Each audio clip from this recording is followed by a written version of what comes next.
My husband said the beach was for healing the marriage. He just forgot to mention he meant healing it with his mistress. When I walked into the beach house, my grandfather left me. I found her wearing my hoodie, drinking my wine, and calling my husband babe. He thought he could just move her into my life. He didn't know about the $9.6 million eviction notice waiting on the notary's desk. My name is Delilah Thomas. I'm 36 years old. I live in Ridgeport Heights, and my job title, Content Strategist at Northwind Collective, is just a fancy way of saying I get paid to make complicated ideas sound simple. I'm good at it. I can distill a brand's entire ethos into a 3-word tagline.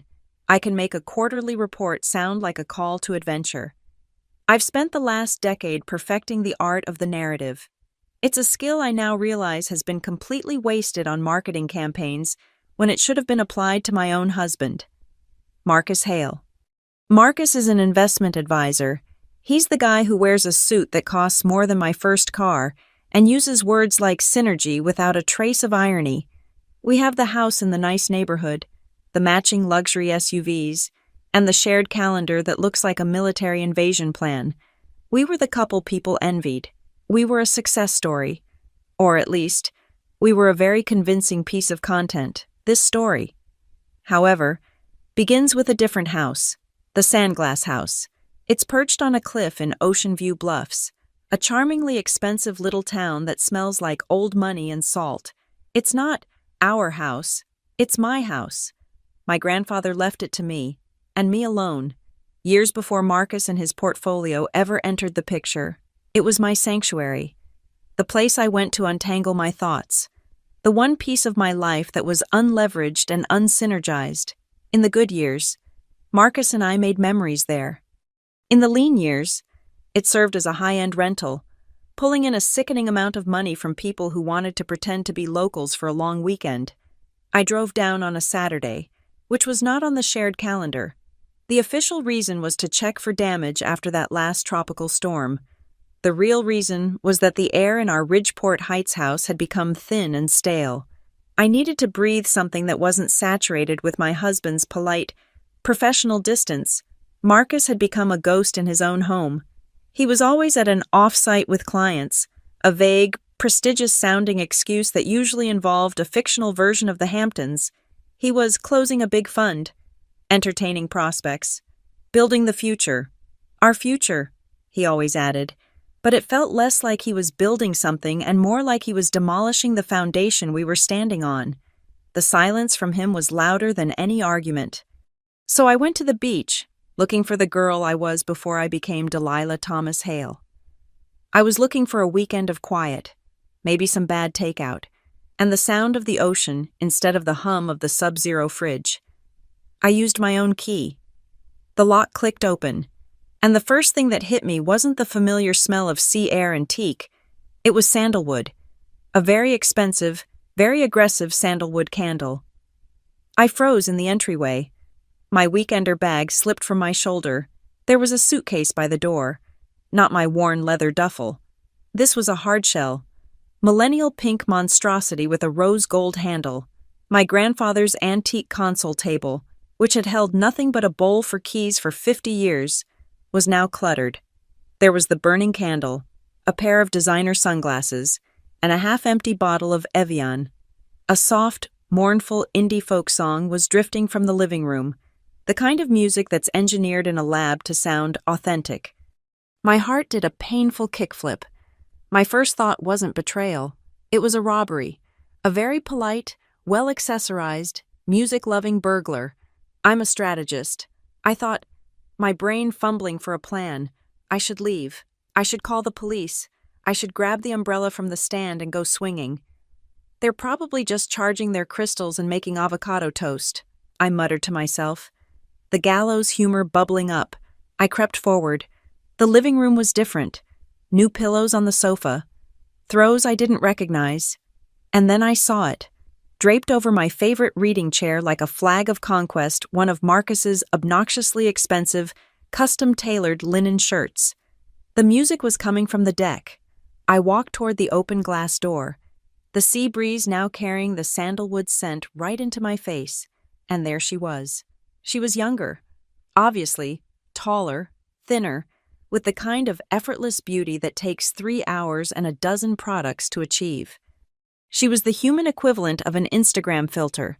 She was staring out at the ocean, a glass of wine in her hand, swaying slightly to the depressing music, and she was wearing my hoodie, not just any hoodie, my dark blue, ridiculously soft, perfectly worn-in university hoodie, the one with the frayed cuffs and the small paint stain on the left sleeve.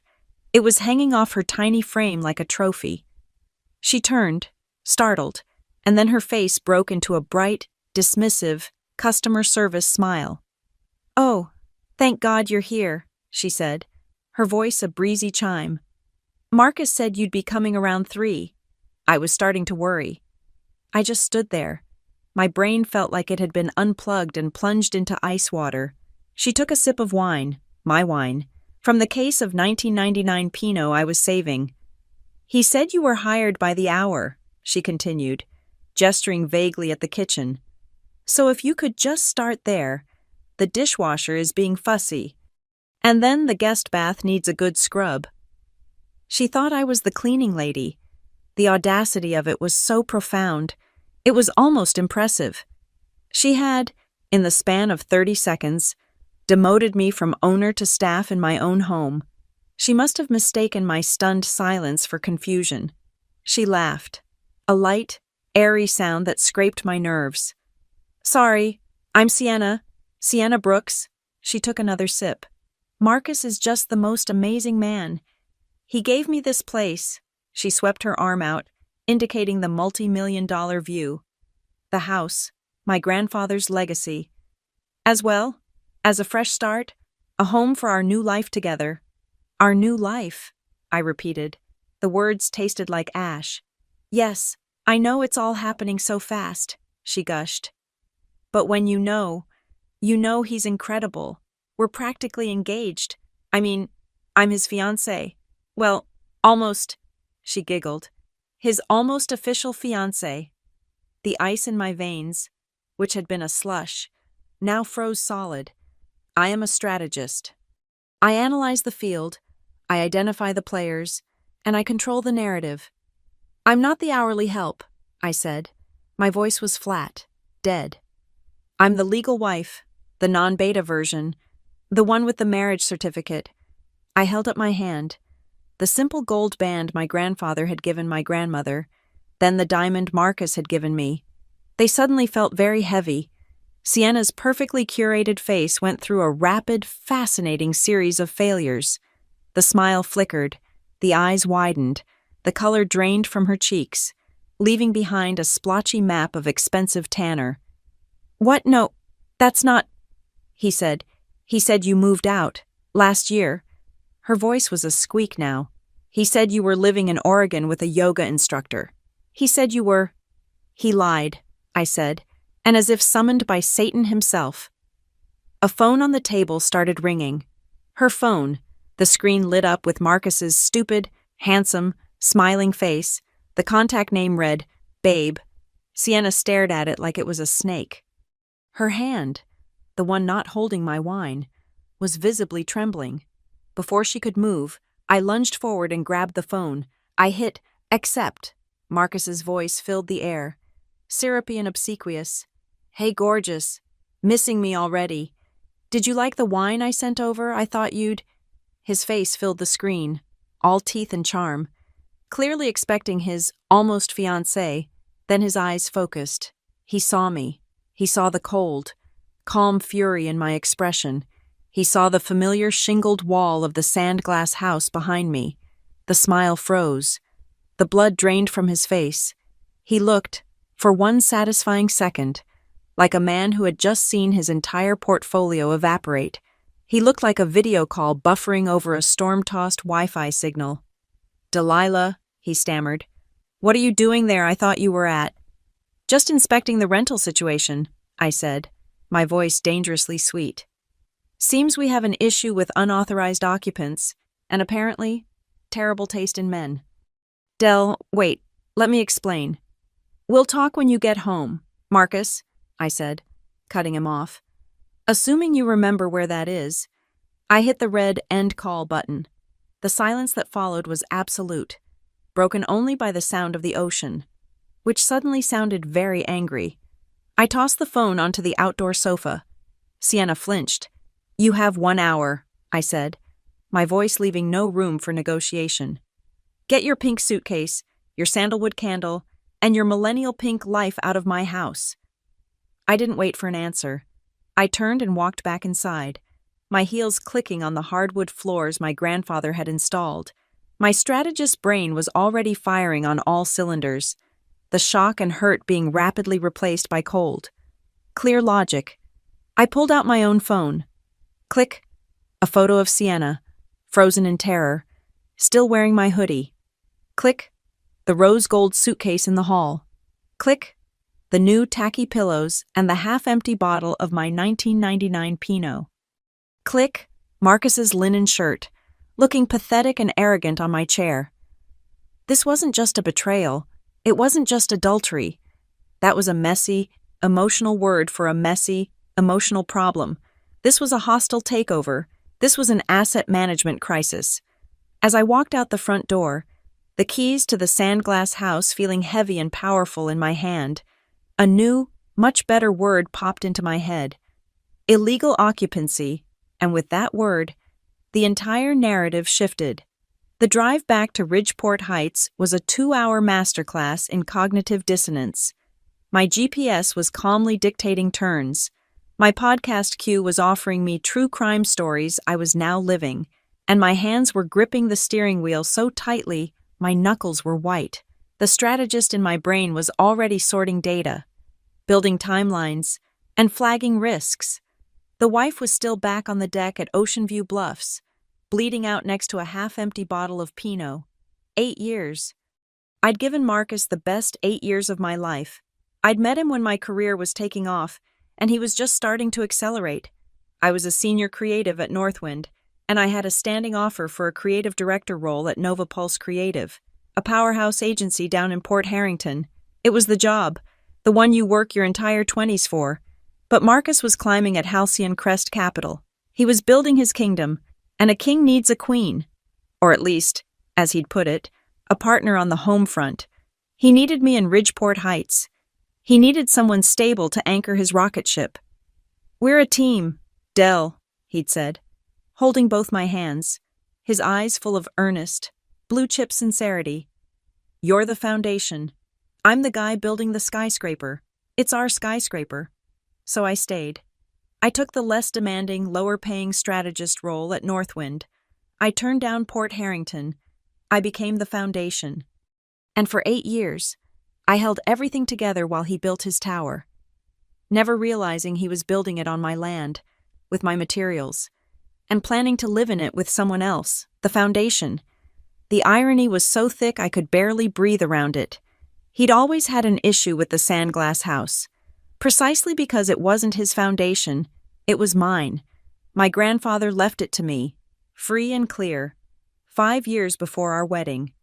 After we got married, Marcus launched a subtle, persistent campaign about financial unity. "It just makes sense for tax purposes. Dell," he'd argued, casual and confident, "if we're both on the deed, we can leverage it better, write off the maintenance. It's just paperwork. We're a team.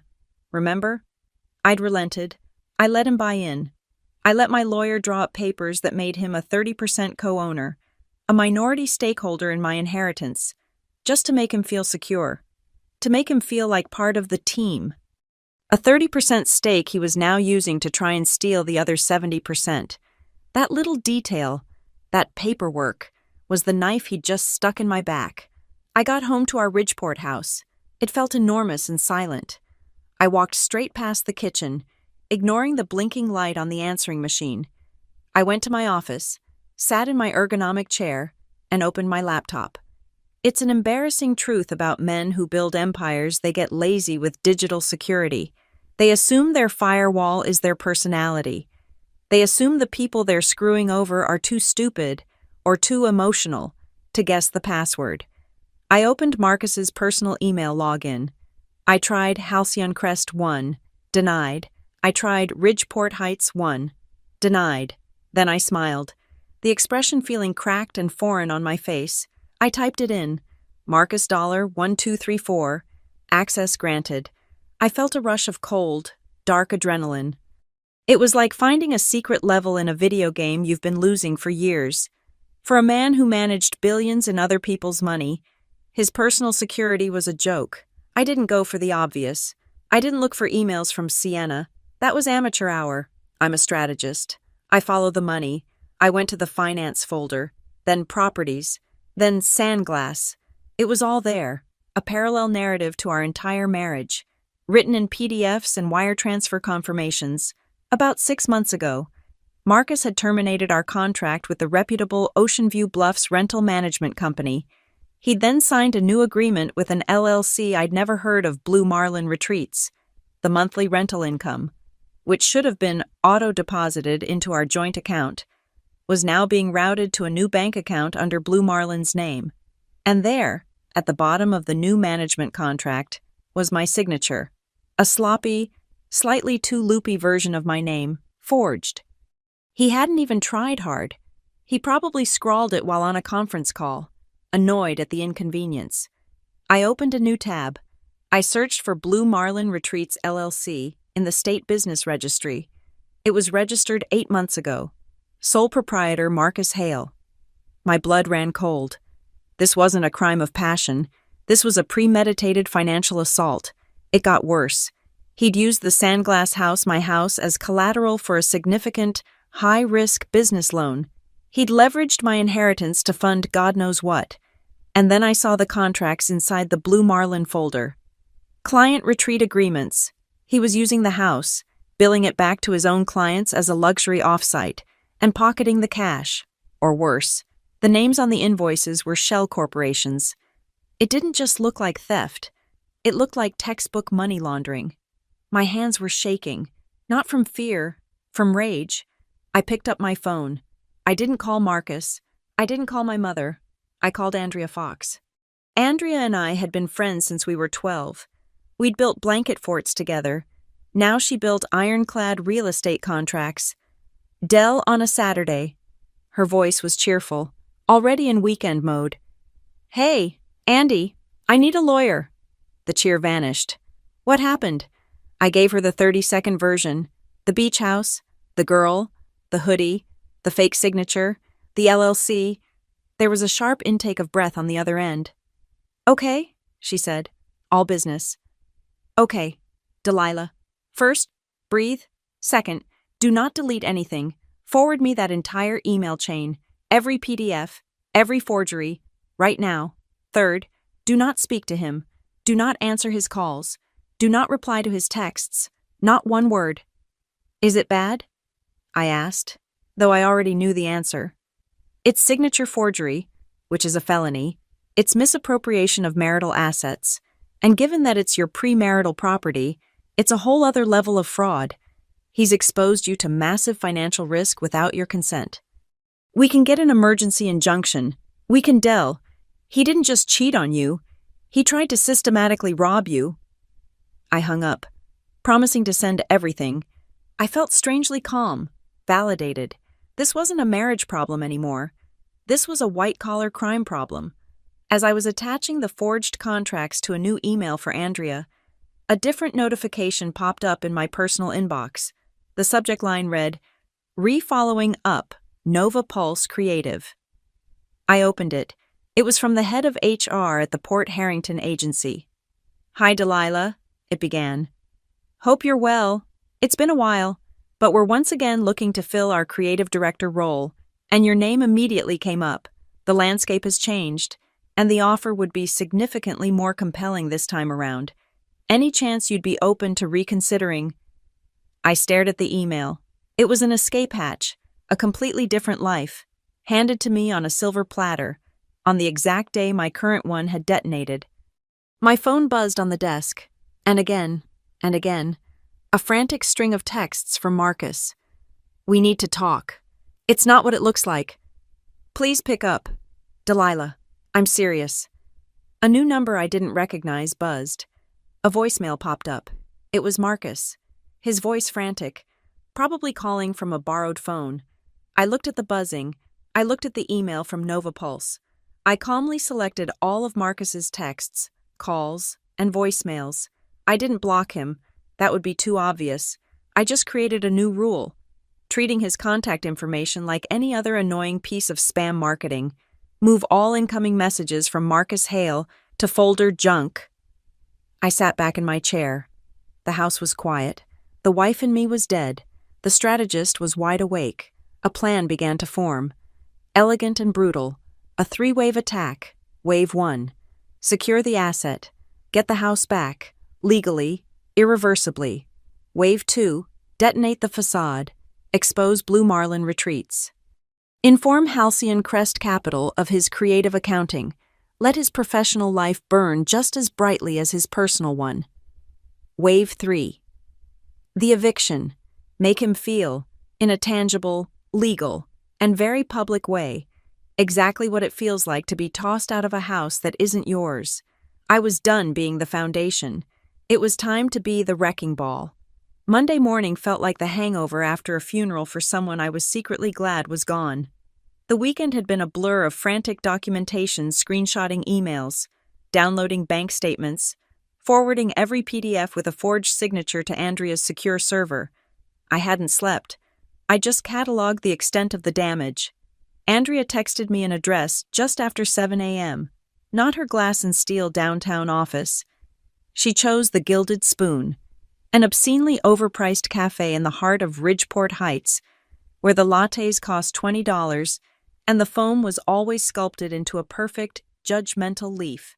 It was Marcus's world. A place where wealth wasn't just possessed, it was performed. I walked in feeling like I was infiltrating enemy territory, my simple black dress a stark contrast to the cashmere and diamonds sipping oat milk around me. Andrea was already in a plush velvet booth, a stack of printouts beside her double espresso. She looked less like my childhood friend and more like the shark she was. Today, she was Andrea Fox, Esquire. I didn't sleep much, she said, skipping the pleasantries as I sat down. She pushed a document across the table. It was a side-by-side comparison.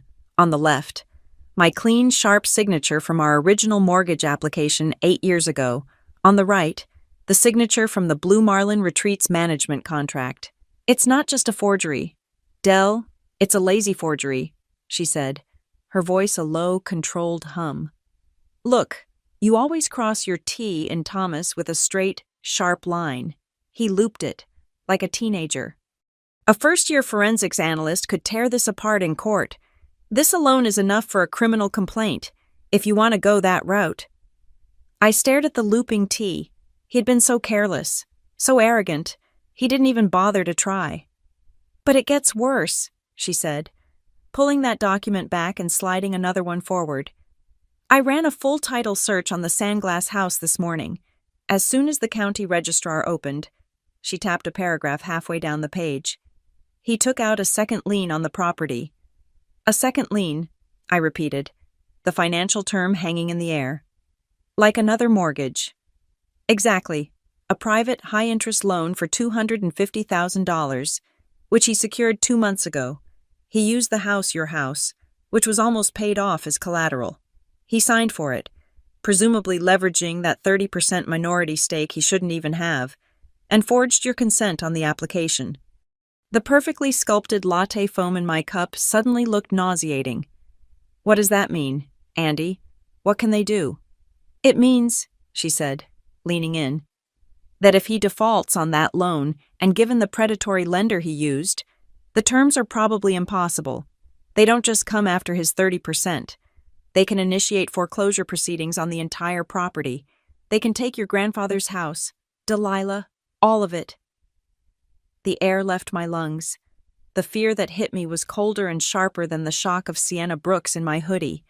This wasn't just about infidelity. This wasn't about him being a cliché. This was about erasure. He wasn't just building a new life. He was systematically demolishing mine to pay for it.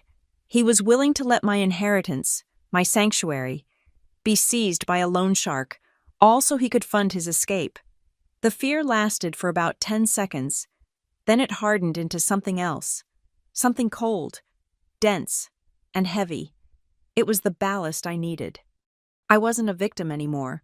I was a target, and targets learn to shoot back. What do we do? My voice was steady.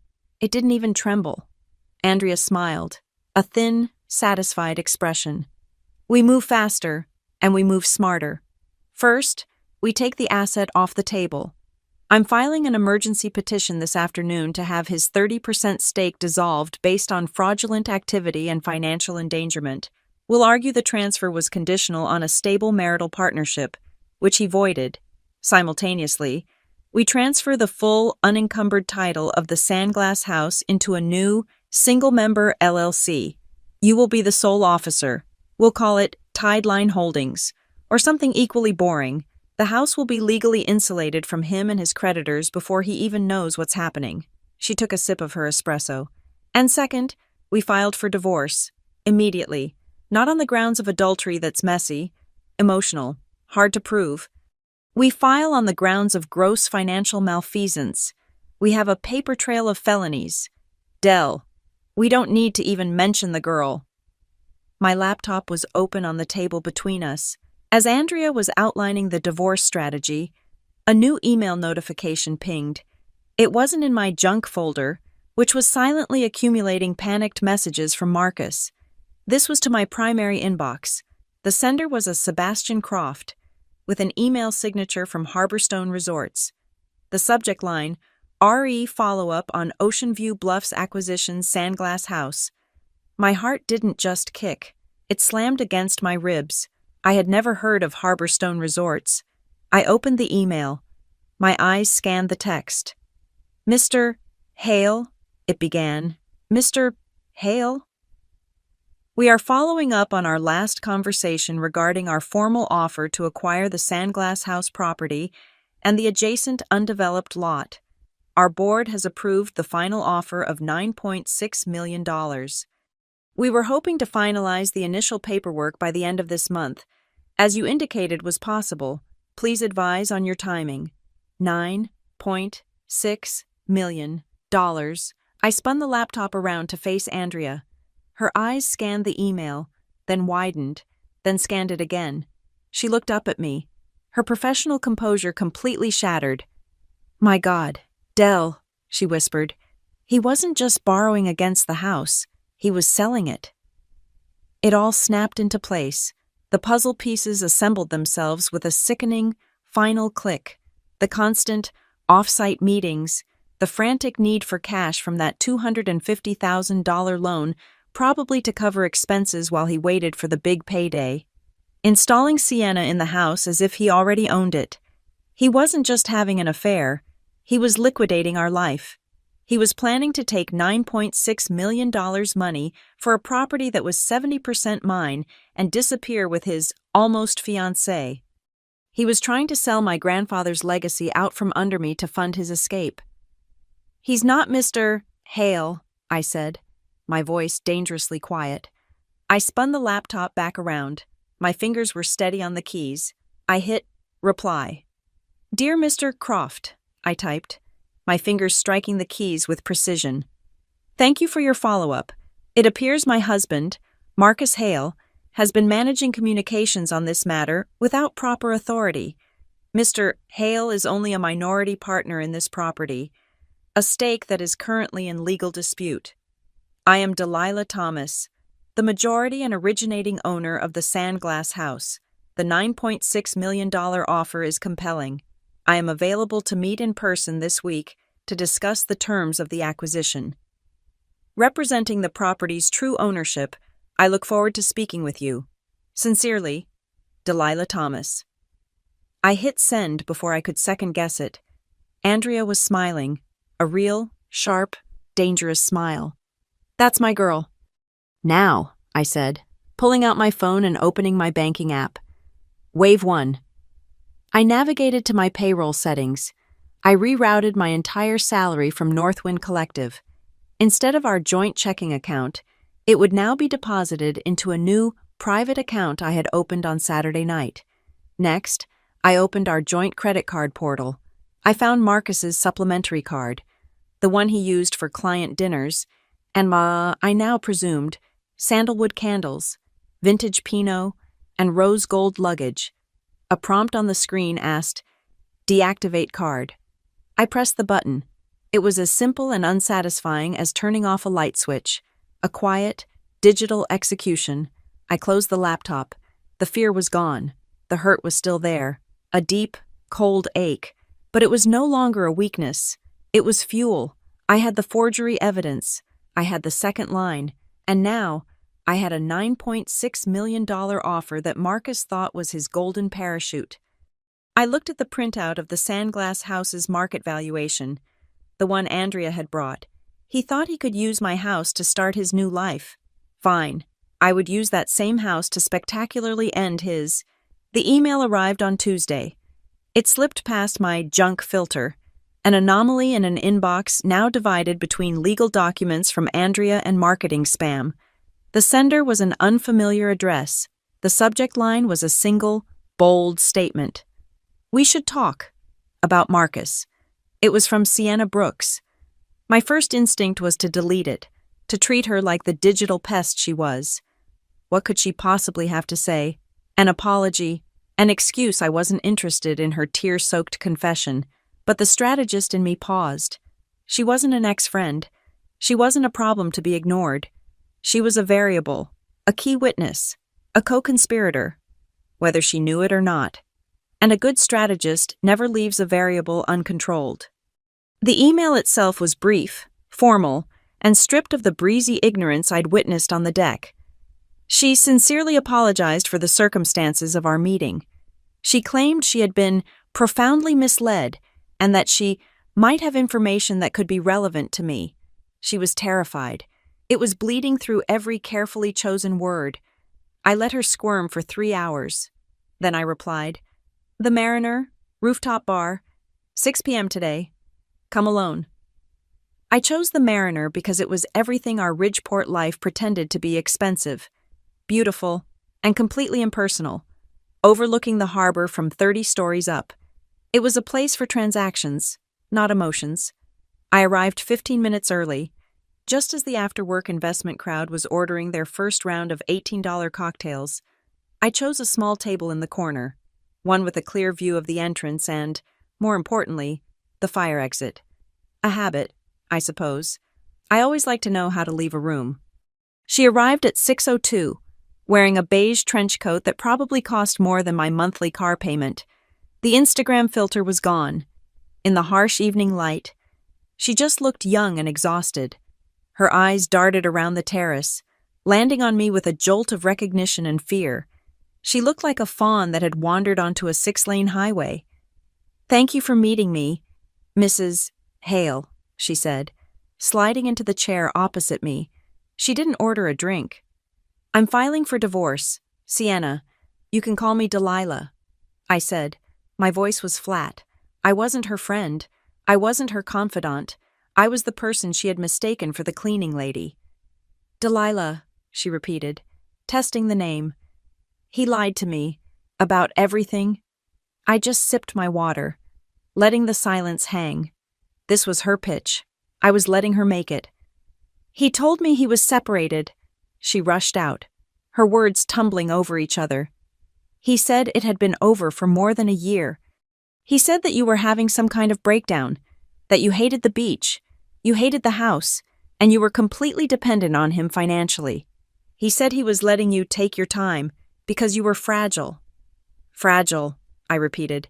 The word was so absurd. I almost laughed.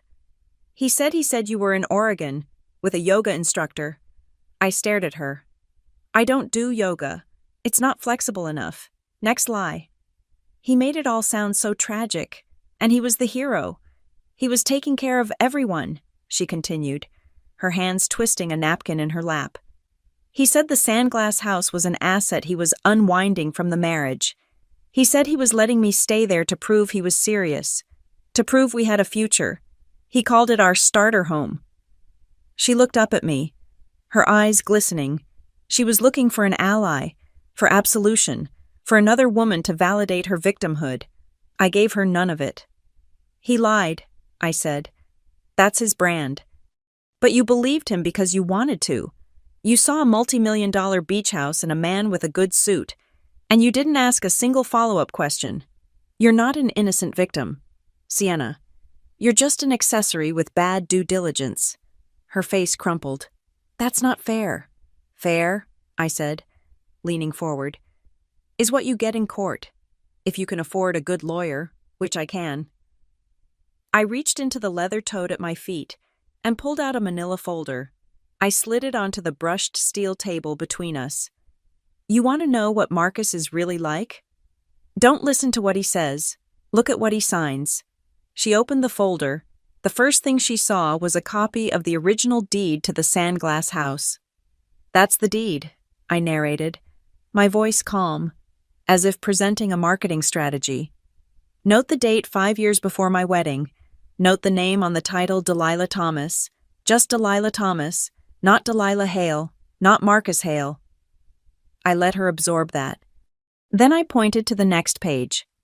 That's the new management agreement for Blue Marlin Retreats, the fake company he set up to funnel the rental income. And that's my forged signature, the one he used to take out a $250,000 loan against my property. Her breath hitched.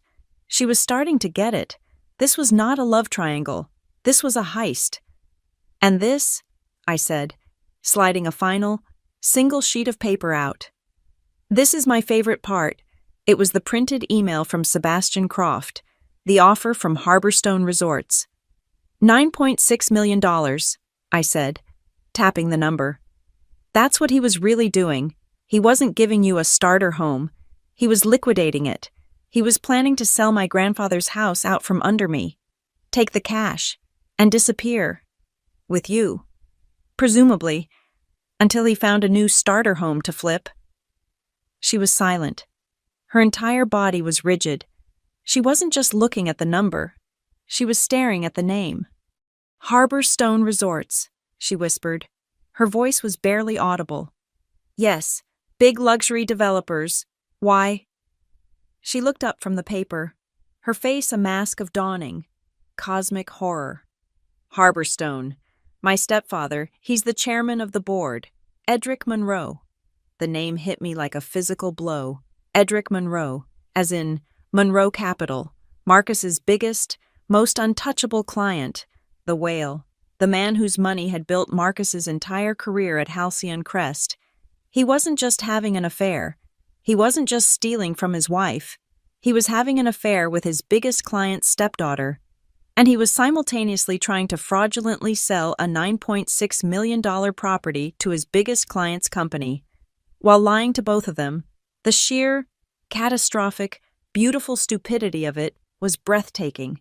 Sienna was shaking. He knew. He knew who my stepfather was. I just thought he liked me. I thought he was independent, not some social climbing parasite trying to screw his client's family. I offered. He told me Edric's projects were his specialty. He said, "Oh God." She put her head in her hands. "Oh, it gets better," I said. The final piece of the puzzle clicked into place. I pulled out my phone and opened the Blue Marlin folder I'd saved from Marcus's email. I found the invoices, the client retreats. I turned the phone around. He didn't just date you, Sienna. He expensed you. She looked at the screen. There. On an itemized invoice to Halcyon Crest Capital for a Monroe Capital Planning weekend was a list of charges. Villa rental Sandglass house. Catering private chef. Consultant fees, S. Brooks. He was billing Halcyon for the weekends he spent with you at my house, I explained. And listing you as a consultant. He wasn't just committing wire fraud against me. He was committing expense fraud against his own company. Using your name, tying you, and the Monroe name, directly to his crime. That was the moment she broke. The tears weren't for a lost love. They were for her reputation, her family, the cold, hard realization that she wasn't his partner. She was his alibi, his unwitting, and now deeply implicated, accomplice. She looked up at me, the tears gone, replaced by the same cold, hard ballast I'd found. "What do you want?" she asked. The alliance was formed. "Right now," I said. The story is a cliché.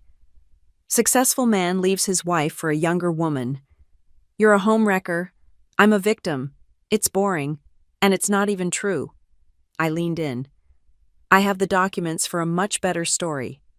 Financial predator systematically defrauds wife and targets client's family. It's a white-collar crime drama. It's about felonies, not feelings. And in that story, you and I are not antagonists. I offered her the deal. You give me everything, every text, every email, his private calendar, every late-night complaint he made about Halcyon, every name he ever mentioned from his retreats. You help me build a case that will burn his professional life to the ground. And in return, she whispered. In return, I said, when this story breaks, and it will break, you're not the other woman. You're not the almost fiancée. You're just another woman he lied to, who quietly walked away, or, if you play your cards right, you're the whistleblower who helped expose him. You get to control your narrative. You get to tell your stepfather you figured it out first. She was smart. I'd give her that. She wasn't motivated by morality. She was motivated by survival. She couldn't let Edric Monroe find this out from a reporter. She had to get in front of it. She had to be the one to bring the traitor down. She held out her hand. He has a private email, the one he uses for his side deals. I know the password. I didn't shake her hand. That would have been a lie. Instead, I raised my water glass. She looked at it, then slowly picked up the untouched glass of water in front of her. We clicked the glasses together. It wasn't a toast to friendship. It was the ratification of a treaty, a Cold War alliance based on a single, shared enemy. The alliance formed at the Mariner wasn't built on trust. It was a transaction. Sienna, terrified of her stepfather and furious at being used as a pawn, paid for her narrative survival with data. Within an hour of our meeting, my secure inbox was flooded. She sent me the password to Marcus's private email, the one he used for his side deals. She forwarded his personal calendar, a monument to his arrogance, with entries like off-site wash prospects and weekend wellness. She gave me a list of every VIP client he'd ever name-dropped, every brag about a creative expense report. This was no longer just a betrayal. This was an archive, and I am a professional strategist.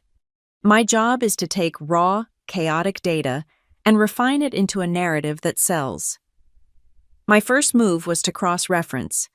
I pulled the administrator logs from the Sandglass house. I'd installed a smart lock system years ago, one that logged every single code entry. It was a feature Marcus found overly complicated, so he never bothered to learn how to access it. I downloaded the entire history. Then I opened a new file, creating the timeline. It was the pitch deck for his downfall. It was beautiful in its simplicity. Sienna's calendar. Weekend Watch S on April 3rd. Lined up perfectly with the smart lock log. Master code override April 3rd, 10:43 p.m. His client retreat on April 20th. Matched guest code Sienna, used April 20th, 2:12 p.m. He hadn't just been sloppy. He'd been lazy. I built the timeline, my fingers flying, date of the forged Blue Marlin contract, date of the $250,000 second lien, dates of the retreats, with screenshots of his work calendar next to the smart lock logs. Date Sienna was officially given her own code, effectively making her a tenant. Next, I looked at the expense reports he'd forwarded to Sienna, the ones he'd laughingly called company perks, the ones listing S. Brooks as a Monroe Project consultant. This wasn't just my fight anymore. This was a Halcyon Crest capital problem. Sienna and I didn't need to meet. We crafted the document in a shared, encrypted file. We didn't write it as two scorned women. We wrote it as a single, deeply concerned. Anonymous, shareholder. We created a sterile, new email address. The subject line was Urgent Compliance Ethics Violation, Marcus Hale. We didn't mention the affair. We didn't mention the lies. We let the document speak. We attached the forged expense report. We attached the Blue Marlin LLC registration, showing Marcus as the sole proprietor. We attached the timeline of his client retreats, which used a client property mine to generate fraudulent income.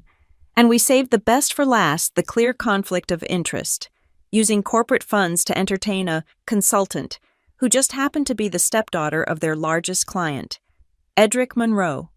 We sent the email to the head of compliance and the entire non-executive board. It was a digital hand grenade, rolled quietly into the server room. Now, we just had to wait for the explosion. But I'm a content strategist. I believe in a multi-channel approach.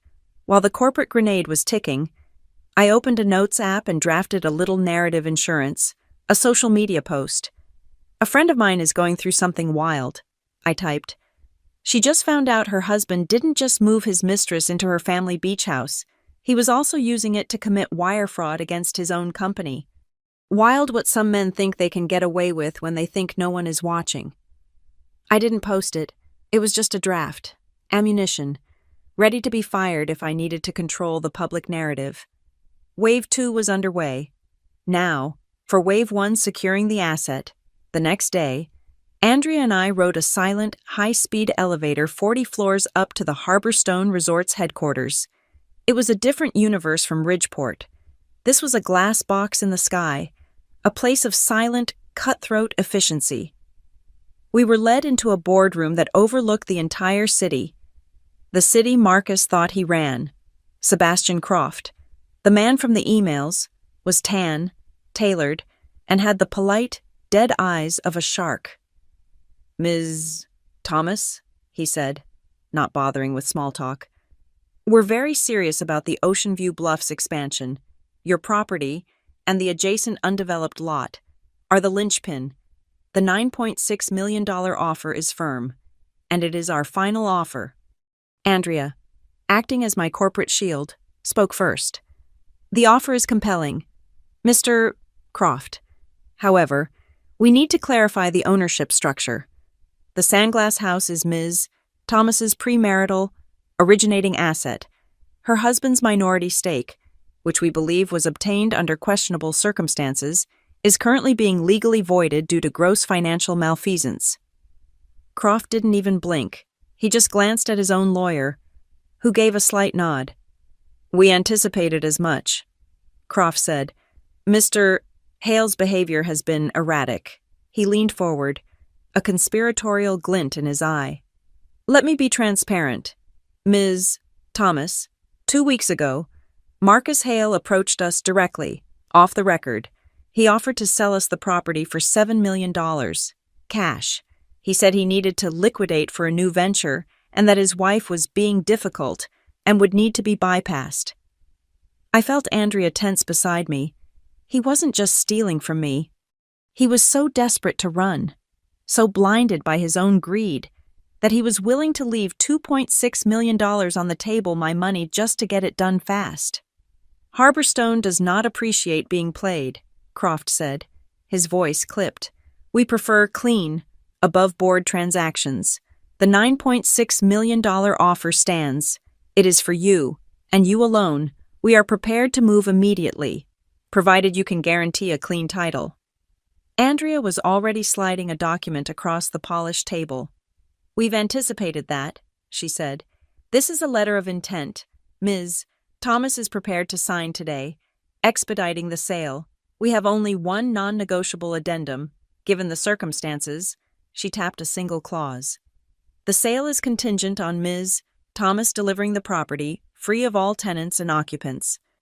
And should said occupants refuse to vacate, Harborstone agrees to provide all necessary legal support for an immediate, expedited eviction, citing the pending $9.6 million sale as the financial justification for the urgency." Croft read it and smiled. "We just want the house. How you clear it is your business." I picked up the heavy, expensive pen. I signed my name, Delilah Thomas, the sharp, straight cross on the T. It was the first signature in 8 years that felt completely, unequivocally mine. That weekend, I drove to the Sandglass House for the last time. Sienna was gone. Having taken my advice to get back to California and act ignorant, the air still smelled faintly of sandalwood. I walked through the rooms and packed one single box, my grandfather's antique barometer, my grandmother's collection of seashells, and a framed photo of me, age 10, on that very beach. The rest was just stuff. Before I left, I completed my new project. I installed 3 small, Wi-Fi-enabled cameras, one in the living room bookshelf, one in the kitchen, tucked into the range hood, one on the deck, overlooking the view. They weren't for security. They were for documentation. They weren't to watch Sienna. They were to record Marcus when the bill finally came due. I drove back to Ridgeport, the single box of my past sitting in the passenger seat. I felt clean. I felt empty, but in a good way, like a house that has been cleared out before a controlled demolition. When I got home, I opened my laptop.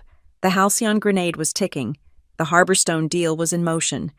And sitting at the very top of my inbox, glowing like a lighthouse, was a new email. It was the reply from Nova Pulse Creative. They had received my reconsideration email. They were thrilled. They had upped the offer. The creative director role was mine, with a salary 30% higher than I'd ever imagined. They included a full relocation package to Port Harrington and a start date. As soon as you are available, I smiled. It was the first real, genuine smile in months. This wasn't just an escape plan. This was a destination. This was the safe harbor I would be standing in, long after the tidal wave had hit and all the wreckage had washed ashore. In Ridgeport Heights, gossip is the local currency. It's traded at the farmer's market, at the yoga studio, and especially at the mailboxes. And the news of a situation at the Hale House was, apparently, premium. I hadn't posted my little social media draft. I didn't need to. The anonymous shareholder email to Halcyon, coupled with the official HOA complaint, was enough to light the fuse. My neighbor, Cynthia, was the first to deploy. She showed up at my door on Wednesday, holding a plate of banana bread as if it were a diplomatic offering. "Delilah, darling," she cooed, her eyes scanning the foyer for signs of packing boxes or emotional distress. "I just heard you had some trouble at the beach house. We're all just so worried about you." "That's sweet." "Cynthia," I said, not opening the door any wider. "But everything's fine. We just had a small pest control issue. You know how it is." "Oh, pests." Her eyes lit up. "Rodents." "Of a sort," I said, taking the banana bread. "The kind that wears your university hoodie and drinks your vintage Pinot. It's being handled by professionals. Thanks for the bread."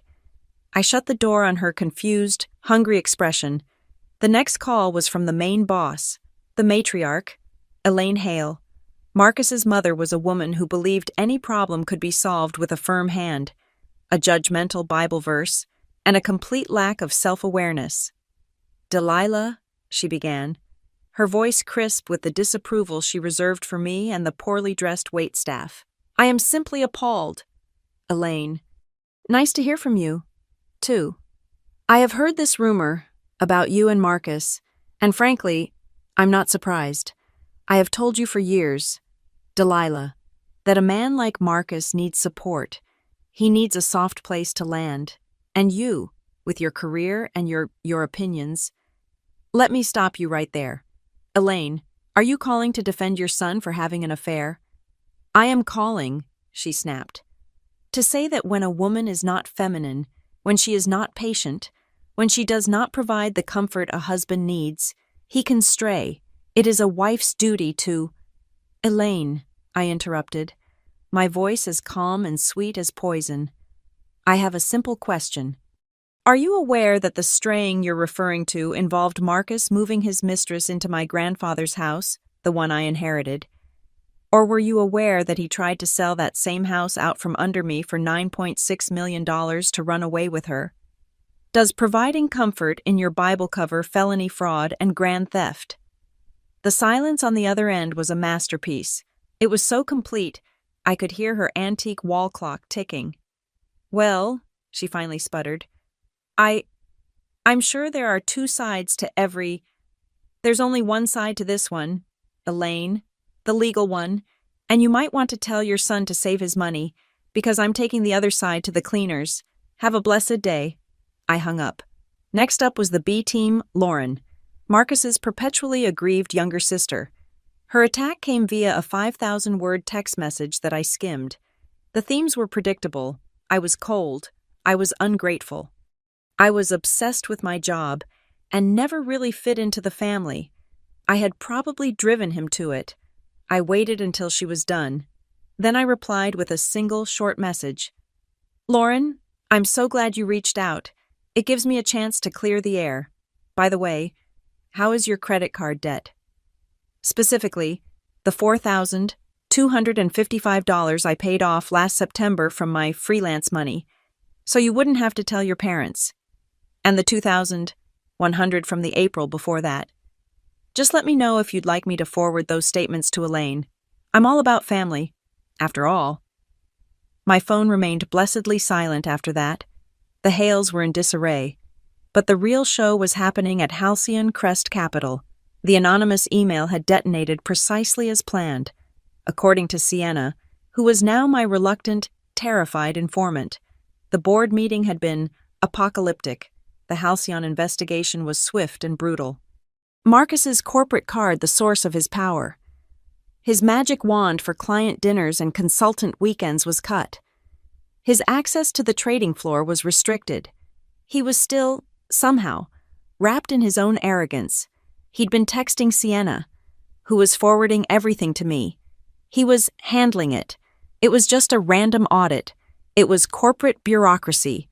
He was smoothing it over with a few key clients. He had no idea. Sienna's next update was more chilling. I gave the file to Edric, she texted. The full one, the one you and I put together. And, I texted back. He read it, all of it, the forged invoices, the expense reports with my name, the Harborstone emails. He didn't yell. What did he do? He just got quiet. He stared out the window for about 10 minutes. Then he picked up his phone and told his assistant to cancel his golf game with the CEO of Halcyon. He just said, "There's been a change in the portfolio." Then he looked at me and said, "You will not be speaking to Mr. Hale again, in any capacity." He wasn't angry. He was cold. It was terrifying. I knew that kind of cold. It was the silence of money pulling back. It was the sound of a kingmaker deciding to become a kingbreaker. Marcus wasn't just being audited, he was being erased. Even the little people were piling on. The Ocean View Bluffs. Homeowners Association sent a certified letter to the Ridgeport House. It was a formal complaint, citing numerous and repeated violations at the Sandglass House. An unauthorized, unidentified female, hello. Sienna had been hosting loud gatherings, disrupting the peace, and creating an atmosphere not in keeping with the community's standards. My first instinct was to laugh. My second was to have Andrea reply. Her letter back to the HOA was a work of art. She informed them that Mrs. Delilah Hale was equally appalled by the situation, which was the result of an unauthorized and illegal sublet conducted by her husband, Mr. Marcus Hale, who is currently the subject of multiple legal actions. She assured them the property was being sold and the disturbance would soon be permanently removed. She attached a copy of the police report I'd filed for the illegal occupancy. The fire was lit on all fronts. All I had to do was wait for the main attraction to realize his house was burning down. It happened on Thursday night. I was in the living room, files spread on the coffee table, when the headlights swept across the front window. A car door slammed, heavy, frantic footsteps on the stone path. Then, banging, not a knock, a desperate, fists on wood banging. I didn't move from the sofa. I just picked up my phone, hit record, and set it on the table. Delilah, open this door. God damn it, Del, I know you're in there. He looked terrible. Through the window, I could see his suit was wrinkled. His tie was loose, and his hair was uncombed. He looked like a man who had flown too close to the sun and was now melting on my doorstep. "What's wrong, Marcus?" I called out, my voice perfectly calm. "Forget your key, or was that one deactivated? This isn't funny," he yelled, his voice cracking. "What did you do? My card is cut. Compliance is crawling all over my accounts. Edric Monroe won't take my calls. You did this. I did this, I said, walking closer to the door but not opening it. I don't think so. I wasn't the one who set up Blue Marlin Retreats. Marcus, I wasn't the one who forged my wife's signature on a management contract. He froze. His face, pressed near the glass, went pale. How do you know about Blue Marlin? I also wasn't the one who took out a $250,000 second lien on her property, exposing her inheritance to foreclosure. I continued, my voice a monotone. And I definitely wasn't the one who tried to secretly sell that same house to Harborstone Resorts for $2 million less than they were offering. He staggered back from the door as if I had physically struck him. He was breathing heavily, his eyes wide with panic. The blustering anger was gone, replaced by the raw, pathetic fear of a cornered animal. Delilah, he stammered. Delilah, please, it's all a misunderstanding. It's just creative financing. We can fix this. You and me, we're a team. Remember, we can just talk to them. Together. A misunderstanding? I laughed. The sound was harsh, and it held no humor. The time for team meetings is over. Marcus, I'd recommend you start scheduling some new ones, with a lawyer. What are you talking about? I filed for divorce, Marcus, this morning, and the Sandglass house. It's in contract. Harborstone is getting it. Clean title. So I suggest you get off my property, this one, and that one. He just stared at me, his mouth opening and closing. The man who had a smooth, confident answer for everything, the man who could sell ice in a blizzard, was completely, totally silent. You need a lawyer, Marcus, I said, turning away from the window. Not flowers, not excuses, a lawyer, a very, very good one. I walked away from the door and sat back down on my sofa. I could hear him, still out there, just breathing. After a minute, I heard the crunch of footsteps on the gravel, the car door, the engine. He drove away, not quickly, but like a man who had nowhere left to go. I sat alone in the quiet living room. On the coffee table in front of me were 2 envelopes that had arrived that day. One was a thick, cream-colored packet, the letter of intent from Harborstone, countersigned and finalized, $9.6 million. The other was a thin, white envelope with a court stamp, the official confirmation that my petition for divorce had been received and filed. One was the end of my marriage, the other was the end of my life as Mrs. Hale. I looked at them both, a match set, the end of one story, and the explosive, multi-million-dollar beginning of the next. The execution was scheduled for Monday. Sienna, rebooted as Sienna Monroe, had formally requested a meeting with the board of Halcyon Crest Capital. She wasn't just an intern or an influencer anymore. She was the bearer of Edric Monroe's profound disappointment, and in Marcus's world, the disappointment of Edric Monroe was a death sentence. They put us in the main boardroom on the 50th floor. It was a sterile cathedral of glass and gray marble, designed to make people feel small. The room was full. The chairman, a man named Arthur Vance, sat at the head of the table, flanked by the head of compliance and 2 stony-faced board members. Sienna and I were seated on the side, along with her family's lawyer. I was introduced simply as Ms. Thomas, a relevant party. I was the quiet wife, the background detail. It was a role I was happy to play. For now, Marcus was ushered in last. He looked like he hadn't slept in a week. His suit, usually immaculate, looked borrowed. He still had a veneer of his old confidence, but it was brittle, like a coat of cheap paint. He clearly thought this was a clearing the air meeting, a chance to deploy his famous charm and smooth things over. Arthur, he said, trying for a warm, familiar tone. Thank you for scheduling this. I know there's been some administrative noise, but I'm here to clear up any... This is not a conversation. Marcus. Vance cut him off, his voice like gravel. This is a review. We've been conducting a preliminary audit based on several concerning reports, a massive screen on the wall, usually reserved for stock tickers, lit up. The first slide was an expense report. The Monroe Capital Planning Weekend. Marcus, the head of compliance said. her voice a monotone. "Can you explain these charges from April specifically? The villa rental sandglass house?" "Of course," Marcus said, puffing up slightly, seeing a problem he thought he could solve. "It was off-site, building rapport with the Monroe team. Edric values a personal touch." "Interesting," the compliance officer said, "because the property in question is not a corporate rental. It is, in fact, a private residence, owned by your wife." Marcus's head snapped toward me. I kept my expression perfectly neutral, just staring at the screen. "And this," she continued, clicking to the next slide. "A consultant fee for S. Brooks.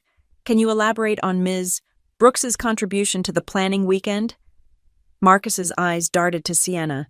He was finally, belatedly, realizing this was not a meeting, it was an ambush. Sienna, Ms. Brooks provided invaluable insight into the branding strategy for the younger demographic. The compliance officer clicked again. The screen changed. It was a photo, a candid shot, clearly taken from a distance. It was Marcus and Sienna on the beach at Ocean View Bluffs. He was in his linen shirt, holding a bottle of wine. She was in my university hoodie, laughing, her arm linked through his. The date stamp on the photo matched the planning weekend invoice perfectly. The room was utterly silent. Marcus was white. He opened his mouth, but no sound came out. "It gets worse. Marcus," Arthur Vance said, his voice heavy with contempt. He signaled to the lawyer from Monroe Capital. "Halcyon Crest Capital," the lawyer began, standing up. "Received a formal letter of concern from Monroe Capital 2 days ago." This was the twist. This was the knife Sienna and I had been waiting for. This wasn't just about our anonymous email. This was about Edric Monroe's response. "The letter," the lawyer continued, "expresses Mr. Monroe's extreme disappointment that a senior advisor at Halcyon would attempt to leverage a personal, private relationship with a member of his family." He gestured toward Sienna, who looked appropriately grave, "to manipulate a separate, high-value real estate transaction." "What transaction?" Marcus stammered, looking around the room. He was a rat in a glass box. "The Harborstone Resorts acquisition," Vance supplied, his face a mask of fury.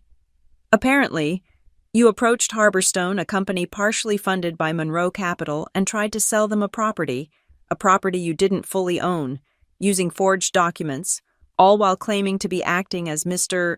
Monroe's trusted advisor. You didn't just break our rules, Marcus. You didn't just defraud your wife. You used this firm's reputation to try and swindle our single largest client." Marcus was drowning. "No, that's a lie. It's a misunderstanding. Delilah Dell. Tell them, it's just a marital dispute." All eyes turned to me. The quiet wife, the background detail. I stood up. I didn't look at Marcus. I looked directly at Arthur Vance. "My name is Delilah Thomas," I said, my voice clear and steady, ringing in the silent room.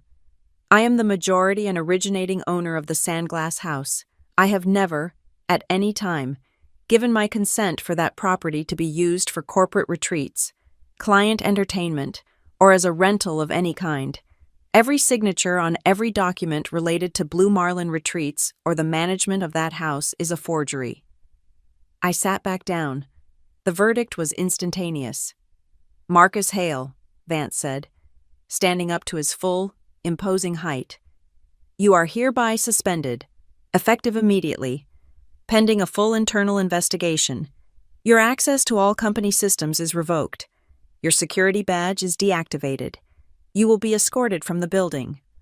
And pending the results of our investigation, we will not hesitate to turn this entire file over to the State Attorney General's office." It was a corporate execution, clean, swift, and total. A security guard who had been waiting outside the door stepped in. Marcus didn't even look at him. He just stared at me, his face a ruin of disbelief and hatred. He was escorted out without another word. Sienna and I left through a different exit. The adrenaline was so high I could barely feel my feet. We were in the marble lobby when I heard his voice, ragged and desperate. "Delilah." He must have ducked security. He ran up to me, grabbing my arm, I didn't flinch. I just looked at the hand on my elbow until he let go. Del, he panted, his eyes wild. You can't do this. This is us. This is 8 years. I know I messed up. I know I did. But I was just trying to make more. For us. For our future. So we could finally retire at the beach. Together. The lie was so pathetic. So desperate. It was almost sad. Retire with which wife, Marcus? I asked, my voice genuinely curious. The legal one you were systematically robbing or the beach house one you were using as an expense line? His face fell. He had no answer. Before he could find one, Sienna stepped forward, and she was brilliant. Her eyes filled with tears, real, actress-level tears. Marcus, she whispered, her voice breaking. I can't believe this. They're twisting everything. That woman she's turned you into for what loving me. Marcus looked at her, his expression shifting, grasping for the last piece of driftwood in his shipwreck. Sienna, baby. Yes, she's destroying everything. Then let's go, Sienna said, grabbing his hand. Let's just go. Forget them. Forget her. We can go to the beach. This weekend. Just us. We can pack. We can leave, just like we planned. We can figure it out. Together. Away from all this. She was laying the bait. A full, delicious, final meal, and he was starving. Yes, he said, clinging to her. Yes, okay. This weekend, we'll go to the house. We'll pack and we'll just go. I'll meet you there, she whispered, pulling away. I have to go. She shot me a terrified look, then ran out of the lobby. He watched her go, a pathetic half-smile on his face. He'd found his lifeline. He turned back to me, one last time, his expression hardening. You'll regret this, Delilah. You're throwing away the best thing that ever happened to you.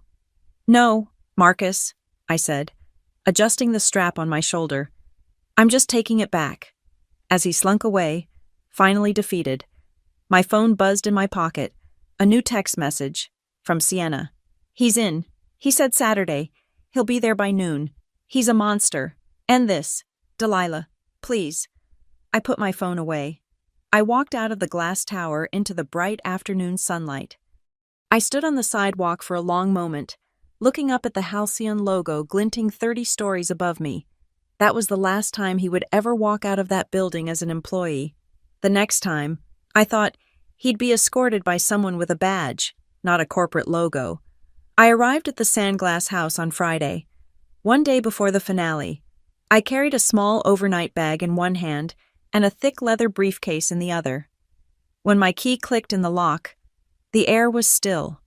The faint, offensive scent of sandalwood had finally dissipated, replaced by the clean, neutral smell of vacancy and salt. I was entering the house for the last time, not as a wife hiding from her problems, but as the executor of a $9.6 million transaction. I walked through the rooms, my footsteps echoing on the hardwood floors. It was quiet, too quiet. This house was a library for my entire life. I ran my hand along the smooth, sun-bleached windowsill in the living room, remembering myself at 10, curled up there reading, my grandfather sitting in the adjacent armchair, smelling of pipe tobacco and the sea. I saw the spot on the deck where Marcus and I had stood, clinking champagne glasses the week after our wedding, giddy and stupid with love. He'd kissed me, pointed to a passing sailboat, and whispered, "This is it, Del. This is the only home that matters." A genuine, unwelcome pang of grief cut through the cold, strategic fog in my head. I was doing this to save the house, but I was also selling it. I was selling my grandfather's ghost. I was auctioning off the best memories of the man I used to love. The strategist in me was fighting a brief, vicious battle with the wife, who, it turned out, wasn't quite dead after all. Andrea arrived around 1 p.m., all sharp angles and crisp confidence, her heels clicking an aggressive rhythm on the deck. She spread her own briefcase files across the dining room table. a general unfurling her maps of attack. "It's done," she said, pushing a thick, spiral-bound document toward me. As of 9 a.m. this morning, the Sandglass House, a residential property, has ceased to exist in the eyes of the state. Please welcome Tideline Holdings, LLC, a Delaware-based corporation, of which you are the sole member, officer, and managing partner. I touched the cover. It felt warm. And Marcus's 30%. Andrea's smile was a thin, terrifying line. "Ah, the beautiful part.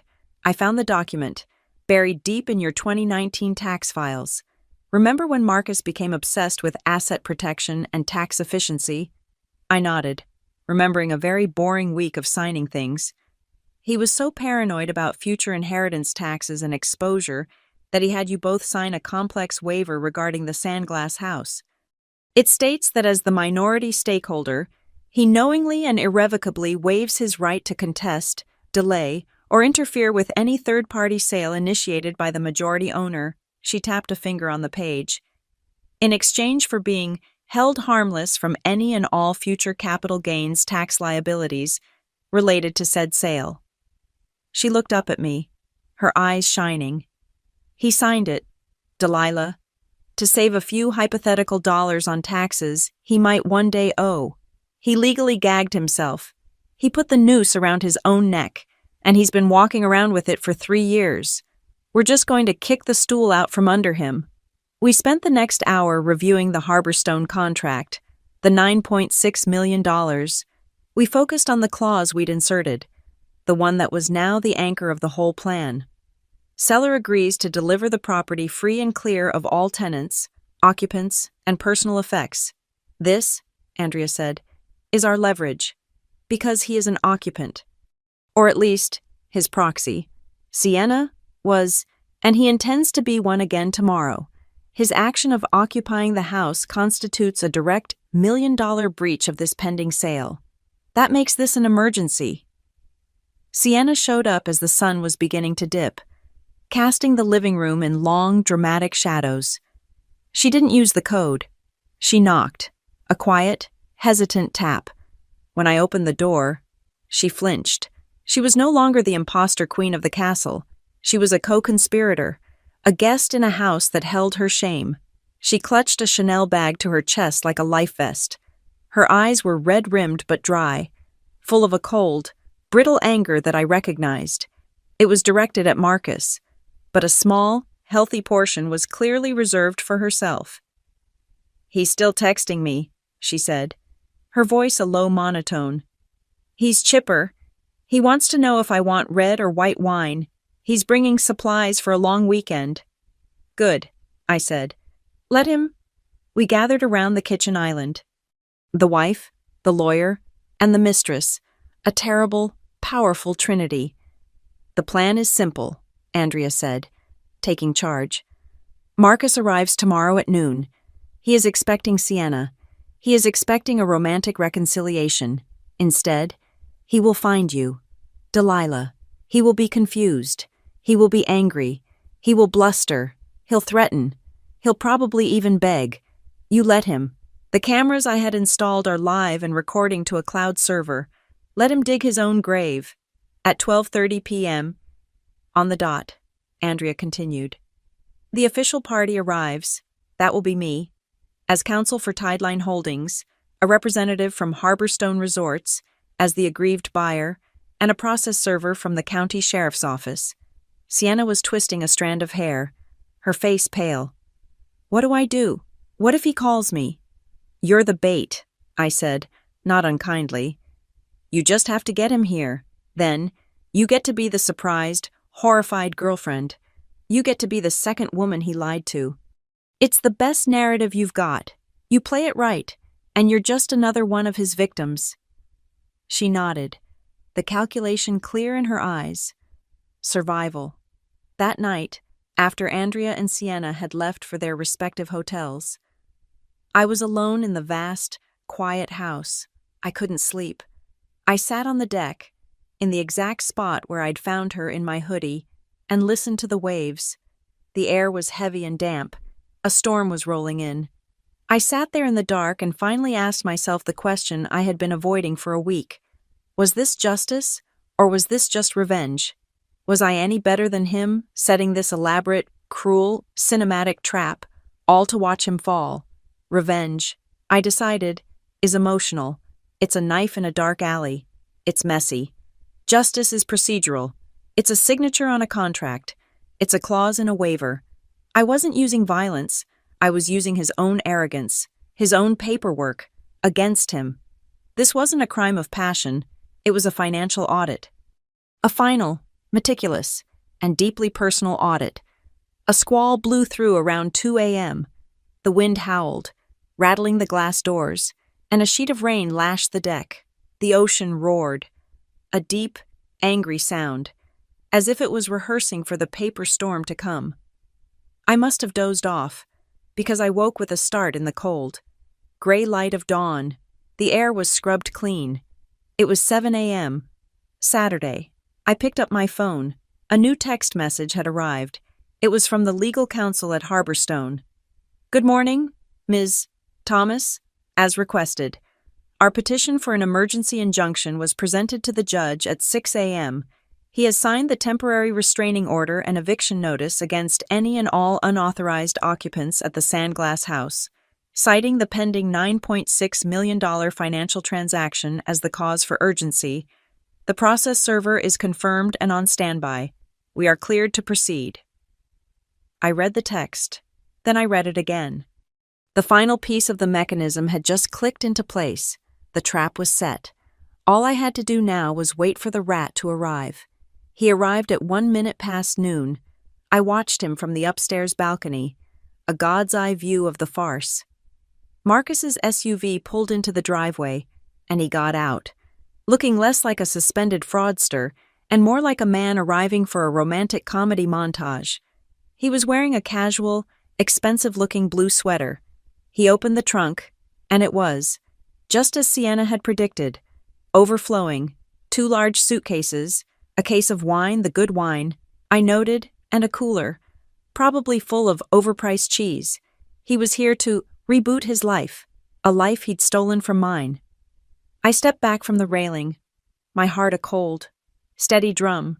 The cameras were rolling. I heard the front door open, the smart lock code he still thought was his chiming. I heard his voice, bright and hopeful, call out, "Sienna, baby, I'm here." I stayed in the kitchen, just out of sight, listening to the performance. Marcus, Sienna's voice, a perfect blend of relief and adoration. She was playing her part beautifully. "You made it." I was so worried. "Worried never. I told you I'd handle it," he said, his voice brimming with that false, effortless control. I heard the clink of wine bottles on the kitchen island. "See, I brought the good stuff. We're going to unplug. Figure this out. Just us." "My family. I talked to them," Sienna said, her voice a little smaller, perfectly calibrated. "They're just angry about the Halcyon thing. They don't understand us. My stepfather, he'll get over it. He just needs to see that I'm taken care of, that you've, solved the drama with Delilah, that it's really over." "Don't you worry about Delilah," Marcus scoffed. "I heard a cork pop. That's all being handled. In fact, I've got a solution for everything. I've been talking to a secret buyer, a private equity guy. He's willing to take this house off our hands, fast, no questions asked. We'll have to sell it for a bit of a low price, but it's cash, quick and clean. We'll have enough money to be on a beach in Belize by Wednesday." He was still trying to sell my house. He was standing in my kitchen, drinking my wine, planning to sell my house for a low price. That was my cue. I stepped out from the shadow of the pantry, holding a thick spiral-bound folder. I walked to the kitchen island and dropped the folder onto the marble. The sound was a flat, definitive thud in the quiet room. "Sell what, Marcus?" I asked. "Sell what you don't even own." He froze. The wine bottle was still in his hand. He looked at me, then at Sienna, then back to me. The easy charm on his face curdled, replaced by a dark, sudden fury. "Delilah, what the hell are you doing here? This is harassment. Get out of this house." "Get out?" I almost laughed. That's Rich. Sienna. He doesn't know. You didn't tell him. Sienna just stared at him, her mask of adoration crumbling into one of cold disappointment. Marcus looked at her, his eyes widening as he finally understood. This was not a reconciliation. This was a trap. Sienna, he said, his voice losing its footing. What is this? This, I said, tapping the thick folder, is an education. You've been lying so long you've forgotten what the truth even looks like. Let's start with this. I opened the folder. This is the current, certified as of yesterday title for this property. It's not owned by Delilah Thomas anymore. It's not co-owned by Marcus Hale. It's owned by a corporation called Tideline Holdings, and I am the sole member. His face went from angry to scared. That's not legal. You can't do that. We're married. My name is on the deed. Your 30% was conditional. Marcus, and this, I said, flipping the page, is the waiver you signed 3 years ago. The one where you gave up all rights to contest a sale in order to avoid a hypothetical capital gains tax. You were so cheap, so arrogant. You put your own head in the noose. All I had to do was pull. I flipped the page again. This is the $250,000 second lien you took out on this house, using a forged signature. Flip. These are the incorporation papers for Blue Marlin Retreats, a shell company designed to launder fraudulent rental income from a property you didn't own. Flip. And these are my favorite. I fanned out the expense reports, the client retreats, the Monroe Capital Planning Weekend, the line item for S. Brooks, Consultant. Each page I turned was another nail. I was deconstructing his entire successful man facade. One piece of paper at a time. He was speechless, his skin a pasty, sick gray. Sienna, seeing her cue, stepped forward and placed her own document on the table. It was on heavy, cream-colored letterhead. And this, she said, her voice shaking with a very convincing, very real rage, is a letter from my stepfather's attorneys, the ones from Monroe Capital. Marcus flinched, as if the name itself had struck him. It says, Sienna continued, reading from the paper, that as of today, Monroe Capital is withdrawing all funds, all projects, and all associations from any portfolio managed by you. It also says they will be cooperating fully with the State Attorney General's office regarding any and all potential fraudulent activities. You didn't just lie to your wife, Marcus. You tried to play with my family. You tried to use my name on your fake invoices. You're done. The silence in the room was absolute, broken only by the sound of the surf outside. Marcus staggered back, slumping against the counter. He was breathing hard. The man was completely cornered, the evidence against him a fortress. So he tried the only play he had left, the victim. You don't understand, he whispered, his eyes darting between us. He was trying to find an ally, an escape. The pressure of the system, you have no idea what it's like. The pressure to provide, to be the man, the pressure to be a good husband, a good son-in-law. I was doing it for us. All of this was to secure the future, for all of us. He was trying to paint himself as a martyr. I just stared at him. For all of us. That's not what this email says. I pulled a single sheet of paper from the back of the folder. It was a printout of an email he'd sent to Sienna, back when he thought I was a non-factor. I read his own words back to him. Don't worry about Delilah. She'll be fine. She's too busy with her little job and her spreadsheets to ever notice what's really going on. She's not built for this world. I lowered the paper. So which is it?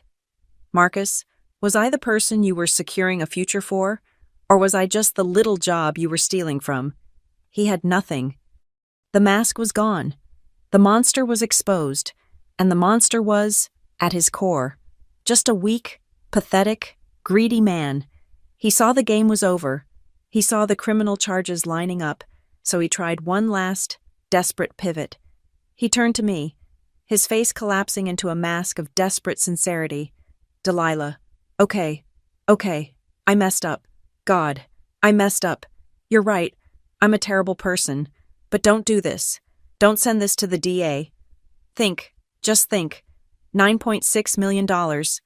That's what Harborstone offered. Let's just stop this. Stop the divorce. We'll sell the house. We'll sell it to them. We split it. 50-50, 4.8 million each. We walk away. No lawyers. No jail. We just go. Please, Dell. For 8 years. Please. He was trying to negotiate. He was trying to bribe me with my own money. I let the silence stretch. I looked at his desperate, pleading face, and then I laughed. A short, sharp, humorless sound. Split it, I said, the words dripping with contempt. You think you're still in this negotiation? You think you have anything left to split after the court-ordered restitution for the second lien, after Halcyon's lawyers are done suing you for the fraudulent expenses, after the state is done with you for wire fraud and forgery? What, exactly, do you think your share of zero is? Marcus. Right on cue. A sound came from outside, the crunch of tires on the gravel driveway, not one car, but two. The sound of car doors opening. Marcus's head snapped toward the window, a flicker of insane, unearned hope in his eyes. That's them, he whispered, a small, desperate smile playing on his lips. That's my buyer, the private equity guy. See, I told you, he's here. He's here to negotiate. It's not too late. He hadn't understood a single word. He still thought he had a card to play. That's not your buyer, Marcus, I said. Walking toward the front door, I looked out the peephole. A perfect, beautiful sight. 2 black sedans. 3 men in dark, conservative suits, and my girl, Andrea, in her sharpest blazer, holding a file. One of the men, a tall, grim-faced individual, was carrying a clipboard with a thick, pale yellow document on it. Marcus was still babbling behind me. We just need to talk to them. Dell, let me handle this. I can fix this. I opened the door. The fresh, salt breeze of the final judgment washed into the room. He still had no idea what was coming. He thought they were here to buy. He didn't understand they were here to foreclose. Andrea stepped forward, her voice cutting through the tension. Marcus Hale, the tallest of the men in suits, a grim-faced man who looked like he'd never smiled in his life, stepped past her. He was holding a clipboard, and on it, a thick stack of pale yellow paper. Mr. Hale, the man said, his voice loud and devoid of any emotion. It was a voice designed to read bad news. By the authority of the county court, and at the request of the petitioner, Tideline Holdings, LLC, you are hereby served. He lifted the top sheet. By order of the court, all individuals currently occupying the property known as the Sandglass House, without the express written consent of Tideline Holdings, are required to vacate the premises within 72 hours. Marcus just stared, his face a mask of stupid incomprehension. Tideline, this is my house. The process server continued as if Marcus hadn't spoken, his voice rising in volume. This property is the subject of a pending financial transaction. The court recognizes that the continued illegal occupancy by unauthorized parties is causing immediate and irreparable financial harm to the seller. I am the seller, Marcus screamed. Finally finding his voice, the man in the suit from Harborstone stepped forward, shaking his head with a look of mild annoyance. No, Mr. Hale, you are the illegal occupant. Tideline Holdings is the seller.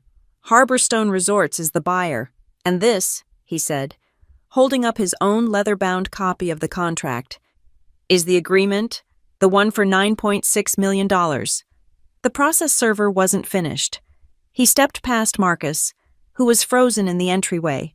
He walked directly to the large glass door that led to the deck, the door Marcus had intended to walk through to start his new life, and, with 2 decisive movements, affixed a large, bright, waterproof notice to the glass.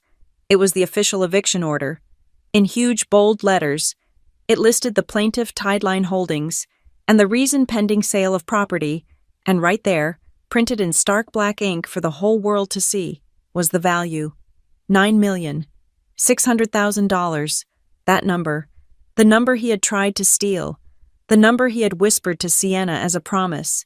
It was now a public declaration of his failure. plastered on the gateway to his fantasy.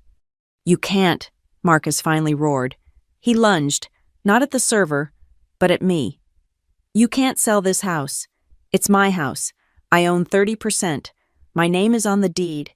You can't do this behind my back." He was frantic, his eyes wild. Finally realizing this wasn't a negotiation he could charm his way out of, Andrea stepped calmly in front of me, a single sheet of paper in her hand. "Your name was on the deed, Marcus," she said, her voice dripping ice.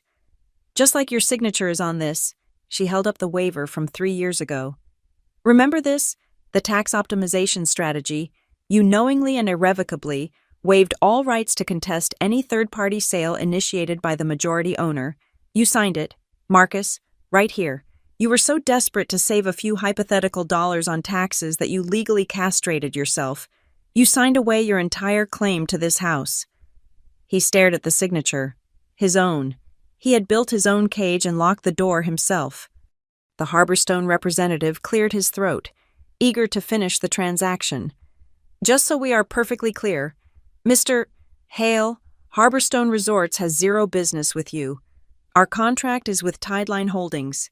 Per our agreement, a portion of the $9.6 million sale price will be held in escrow to satisfy the $250,000 fraudulent lien you placed on this property, and any other debts incurred by your activities. The remainder," he said, looking only at me, "belongs to Tideline Holdings. We do not need you in this equation. We just need the keys." Marcus was broken. He was silent. He looked from the lawyer to Andrea, and then, one last, pathetic time, to Sienna. He was looking for one person in the room who wasn't his enemy, Sienna, who had been watching this all unfold, took a deliberate step away from him, moving to stand closer to me and Andrea. Her alignment was clear. "He's right, Marcus," she said, her voice cold and final. "I'm done. I'm going back to California. I'm changing my name back to Monroe, and I will be cooperating fully with Halcyon's investigation, and any investigation the state wants to pursue." She looked at him, her face a mask of pure, distilled contempt. "You didn't just betray your wife. You tried to play with my family. You tried to use my family's money as your getaway fund.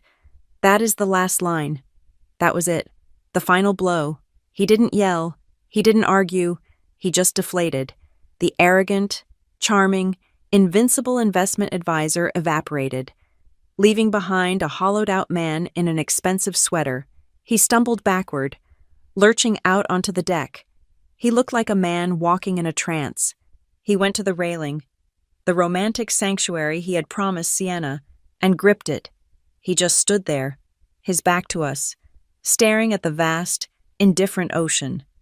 The wind coming off the water was sharp, and it snapped at the eviction notice on the door, the paper making a flapping, mocking sound. He was a man trapped, with the sea in front of him and a $9.6 million bill taped to the glass behind him. He had lost. He had lost the wife he'd discarded, and the mistress he'd tried to buy. He had lost the house, and he had lost the money. Both lives he had built were gone, dissolved like seafoam. I didn't watch him. I didn't feel the rush of satisfaction I had expected. I didn't feel triumphant. I just felt done. The white-hot rage had burned out, leaving behind a profound, quiet finality.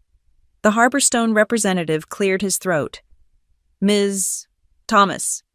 He held out a clipboard with the final handover documents.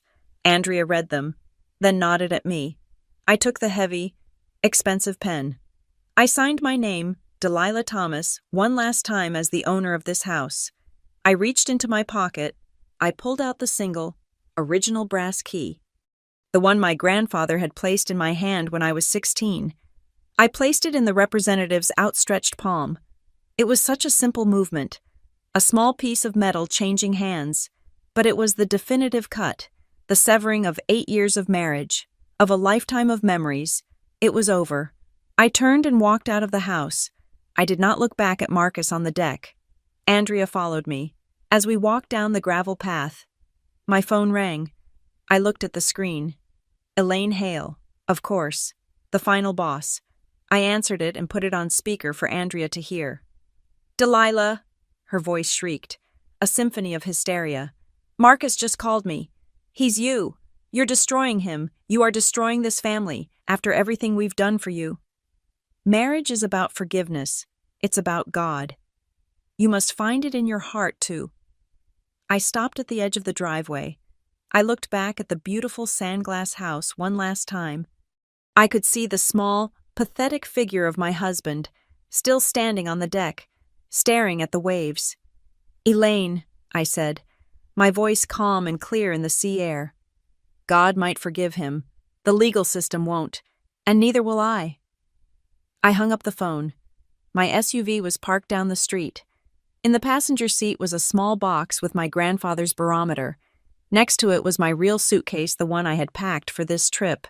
Inside it, nestled together, were two documents: the finalized divorce petition, ready for the judge, and the signed, official offer letter from Nova Pulse Creative in Port Harrington. This wasn't an epilogue. It was the next chapter. It was the door I was finally choosing to open. I got in the car. I started the engine. I didn't look back as I pulled away, but I glanced in the rearview mirror. Just for a second, I could see him, a tiny, insignificant figure, standing alone on the pathway. He was small, so small, dwarfed by the house, and dwarfed by the pale yellow eviction notice plastered on the door. The numbers 9.6 million glinting in the harsh coastal sun. The car turned the corner. He was gone. The ocean was still there, stretching out to the horizon. But for the first time in my life, it wasn't the backdrop for his lies. It was just the view, and it belonged, finally, to my future. Thank you so much for listening to this story. I'm curious. Where are you listening from? Let me know in the comments so we can chat and share our thoughts. And if you enjoyed this, please subscribe to Zoe Revenge Stories, like this video, and hit that hype button to help this story be heard by more people.